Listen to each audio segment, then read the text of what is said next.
Right, Murie Zimbabwe, tell me, what do you think about iwewe if you had a chance in your life kupinda in a room so yokuti that room is full of zvidhori zvakagadzigwa maybe 400 years ago nema-ancestors edu mazimbabwean africans verudzi gwedu, woona kana kuti mapaintings akapendewa, zvidhori madifferent artifacts, art yezvinhu zvakasiyana siyana paishepiwa matombo masoapstone or marock solid granite rocks achigadzirwa achiswa mashapes into shiri into chichichi.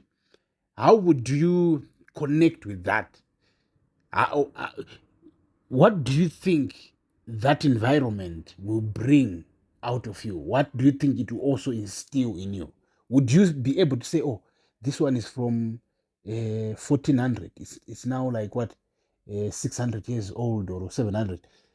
Uri kuona mararamiro zvavaifunga zvavaita, because through that art you see these things. So right now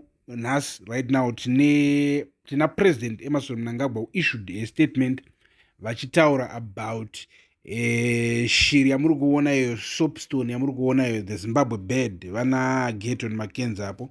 Regai tinzwe statement rava issue hanzi today we mark a significant milestone in our nation's path towards restoration and spiritual rejuvenation. Dear fellow Zimbabweans, this afternoon at State House, it is our esteemed privilege to welcome back the revered ancestral remains of our forebears, accompanied by the repatriated Zimbabwe bird, a symbol of great national importance.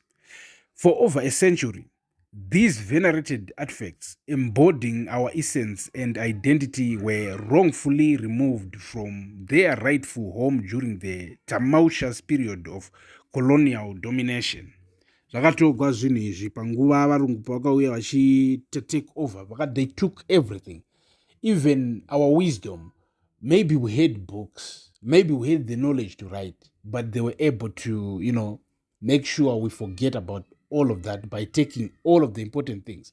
Maybe we had a lot of secrets hidden in certain caves and whatever, and when they attacked, they made sure they take everything that is important, gold and everything that we had in store. Our kings, what they had, all was taken.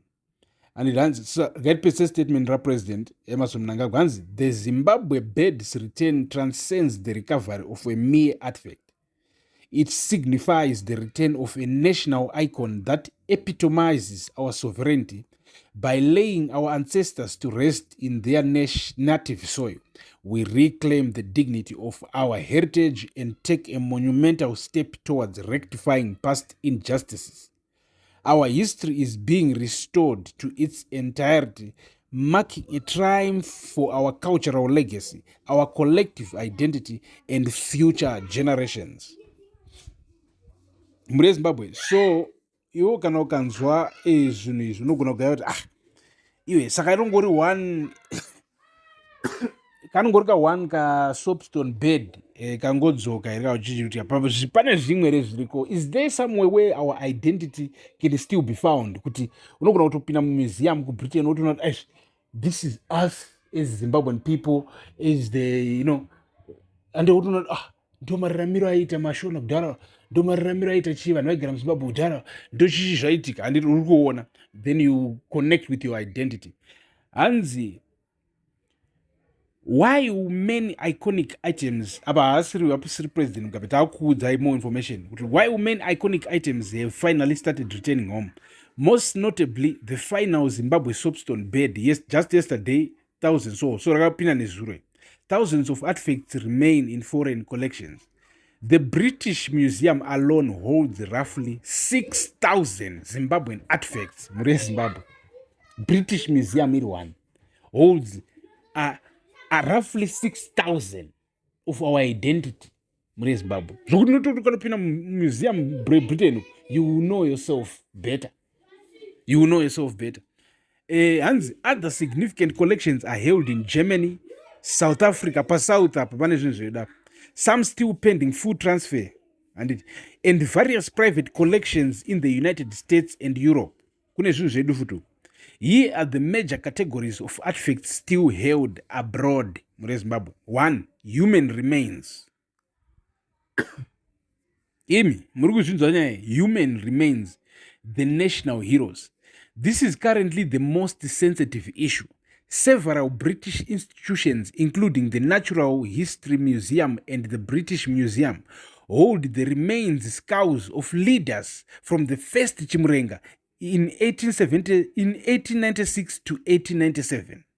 Vakauraya maleaders echimurenga ndokutora misoro or ameno mechi, but I think mascows avanochengeta vanawo. They have our history. Zimbabwe, they know exactly kuchi chakaitika. For them, their children, they can learn these things, they can see these things. It's just chigara murima. We don't even know, we don't have evidence. We have a history. We don't have the evidence. The evidence is to see musoro wambiane and direct kunji uyo, and then was like, sure mbuya mnehanda vairarama. That's identity. Sure sekuru kagwe vairarama. That's identity. And hanzichi tikuti susi, the status negotiations are active as of April 2026. The Zimbabwean government is seeking the remains of heroes like Mbuya Nehanda, though her exact location is debated. Sekuru Kaguvi and other chiefs who were taken as trophies after their execution. Madzimambo, pane madzimambo emuzimbabwe muno akatogwa sematrophies after vaurawa. So iriko misoro yavo yokuti once waiona, you see for sure we have a history. Number 2, Great Zimbabwe treasures. Apo beyond the famous beds, and it rafanira uya, many smaller but culturally vital items were taken during early excavations, looting between 1890 and 1920. Pavakatanga kuuya vachiona Great Zimbabwe, vakachera vachiona zvinhu, vakatora a lot of significant stuff. And gold ornaments, intricate gold beads, wire work, and foil that demonstrate the advanced metallurgy of the Kingdom of Zimbabwe. Zimbabwe, these are very important things. Inzwai munzu. Soapstone bowels, large, intricately carved bowels found in the Hill Complex, Great Zimbabwe. While some are in the Great Zimbabwe Museum, others are in the British Museum and the Groot Schuur collection in Cape Town. Groot Schuur, Afrikaans guys, pa Cape Town. Imported trade goods, Chinese celadon pottery, Persian bowels, and glass beads from India that were found at the site, Great Zimbabwe, which prove the ancient Shona state's global trade reach. Anzi, Great Zimbabwe, vanhu vatema, our African people, vaigara ipapapo, vaitotrada nana China sezvamukunzwa izvi, because paitova nezvinhu zvakabva kuchina, mabeads, machipotari, iti celadon pottery, Persian bowels and glass beads kubva kunana India kosoko. So we were a global. We were global already. Vanotudza tanga tisiri chinhu, but taitova global already. Our kings were doing things. We were doing things as a kingdom. Number 3, everyday and spiritual artifacts.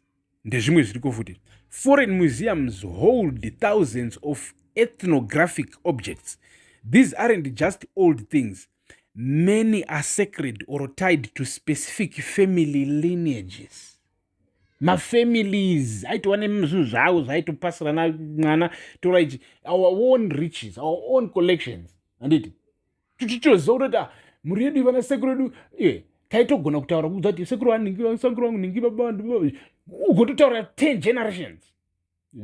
Zvose zvakaitwa wiped out necolonization muzimbabwe.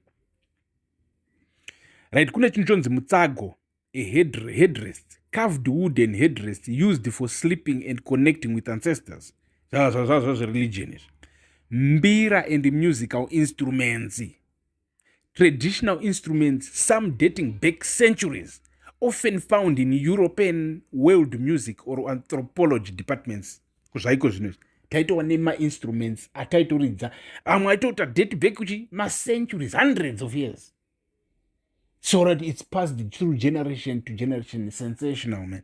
And hanzi royal regalia, ceremonial axes, gano, spears and shields belonging to various Shona and Ndebele royalty. Anditi muri panzwa zvinhu zvedu vanhu vaigara muzimbabwe, zvimwe zvehondo, miseve, mapfumo, mafamilies kubva kumandevelo kusvika kumashona kusvika kumatsonga people vari muzimbabwe kuenda kumatonga everywhere. Mafamilies ose aitawo nezvinhu zvavo zvavaipasirana from generation to generation, zvakatogwa zviri kumamuseum. That's the good thing, vachinayo evidence. Totaura divination tools, sets of hakata dzadzavang'anga idzi, divination bones or dice dzakatogwa, used by traditional healers ng'anga, zvakatogwa zviriko. Right. 4 totaura significant returns, the chapungu bed iri ndorauya rainzi the chapungu bed, April 2026 radoparapindira izvezvi zvimaimanja. Just yesterday, April 14, 2026, a major milestone was reached. South Africa officially handed back the last of the 8 soapstone beds, specifically the one taken by Sisu John Rhodes. Along with several ancestral remains, this was the final bed known to be in a public foreign collection. Yauya yekupedzisira, shiridzi ndivana hungwe havasera ndivo vaiva masvikiro during the Great Zimbabwe Empire. Anditi so yanga yakatogwa nasisi John Rhodes wekuti colonizer ndio yanga akatora shiri akaenda nayo paSouth Africa apa, saka taidzora padhuze kapa vanotinzwisisa. So muri Zimbabwe munonzwa imimi zvinhu zvakamira sei, tiri kutaura zveculture, tiri kutaura zveour identity etc. So tiripo panapa, stay tuned. Thank you for watching.